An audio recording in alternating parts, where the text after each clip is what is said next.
Hi, I'm Christian Barnett. I'm in Boston, probably running some focus groups as we speak. But by the magic of film and a bit of technology, I'm able to fulfill my spot on the agenda. So I hope you enjoy the next 6 minutes. Thank you for coming to the evening, and I hope you've had a good time. The title of my talk is Thinking Beating Process. I'm a big believer in that good thinking outdoes process in what we do. I mean, what we do is a craft skill, which is honed by years of kind of doing it and thinking about it and doing it some more. And I think that adds so much value, and process tends to commoditize and undercut some of that stuff. So that's what I'm going to talk about. As you gathered, I might be a little worried, and I can date my sense of worry back to the time when the first intern I ever hired, his name was Tom, for my little consultancy, and I came up to me and said, "So Christian, how long will it take to think like you? 3 months?" And I was like, "Well, look how old I am, Tom. It takes a bloody career's worth." To which he was a little bit deflated. He didn't really stay much longer after that either. But what was behind his question was that somehow there's some kind of magic formula or magic code or secret or door that you open and suddenly you can do it, which is not the case at all. In some ways, we're more like chefs or authors or people who craft their way through their career, kind of building as they go. Sure, there's an established orthodoxy, but they're able to leave that behind and forge their own way and develop their own solutions or their own output. And that's where it really counts, and that's where it's really different and really can be quite spectacular. I understand the need for process, don't get me wrong. I understand why clients want reassurance when they buy something, particularly when it's thinking, which is kind of intangible. I understand why agencies want to package up a process so they can call it their proprietary thinking or their proprietary process and charge more for it. And I understand why delivery teams and project management want to have something tangible they can say, well, this is how much you're doing and this is how much we get paid and this is how long it takes. So I get all that. And I also understand why kind of people who are relatively inexperienced need some sort of framework or anchor points to start learning from. But I think process has become a little bit heavy and thinking a little bit light. And when strategists themselves start talking about process, then I really start to get wobbly in the knees. I don't feel great about that, and I've heard that a little bit too often. I'm going to talk about two things which I think are the kind of, for me, the kind of epicenter of this. The first is the good old creative brief. So this is the Smartsheet creative brief. I just downloaded it from the web, and you would recognise all the things here.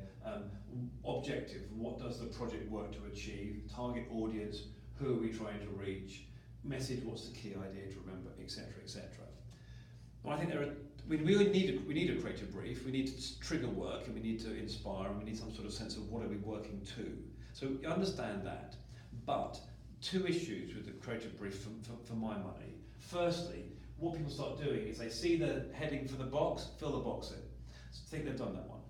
Next heading, fill the box in. Next heading, fill the box in. And what you have is a series of not necessarily connected points all made through the creative brief. Now, for me, part of a good creative brief is that behind it is a story, and when you brief the creative teams or you tell the client or you go through this strategy, it should form some kind of logical and insightful story about the problem, the world today, the target audiences and the brand. And I think putting things in boxes tends to undermine that in a pretty serious way. The second thing is that different projects or different briefs have different insights to solve it. So sometimes it comes from the competitor set, sometimes it comes from our own past, sometimes it comes from an audience need, for example. And if you have the same brief in the same order, it doesn't allow you to give the appropriate emphasis or weight to the part of the story which generates the big insight which leads to the solution.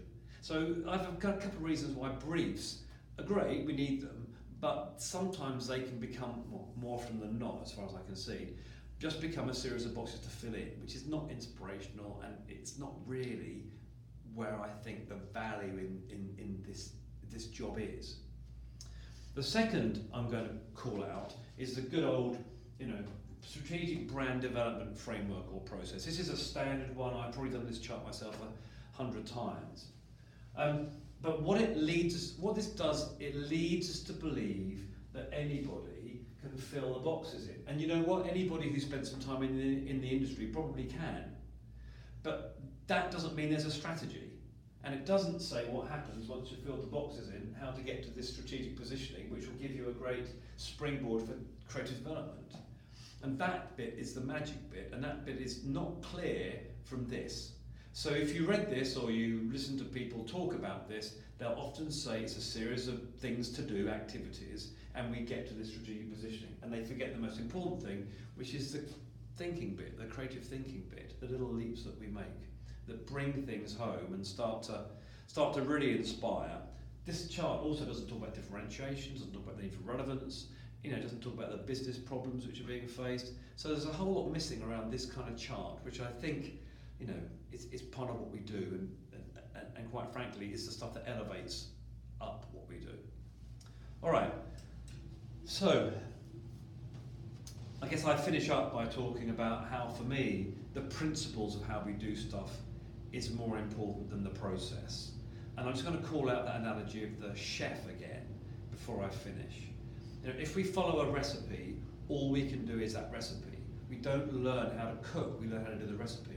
But if you look at how the food, the ingredients interacts, how it cooks, how different things work, the kind of underlying principles of how to cook, then we can start to create our own dishes, which are our own creations, in more interesting ways, perhaps. Sure, we've still got the little recipe if we need it, and we still have to deliver food on the plate at a certain time to a certain group of people. But we do it much more in our way, and it's much more satisfying for us. And we get better and better as we do it. And I think that's a good analogy for how we should think about what we do. So we should think about understanding the principles behind what we do, not just rote filling in boxes and saying, job done. That's me.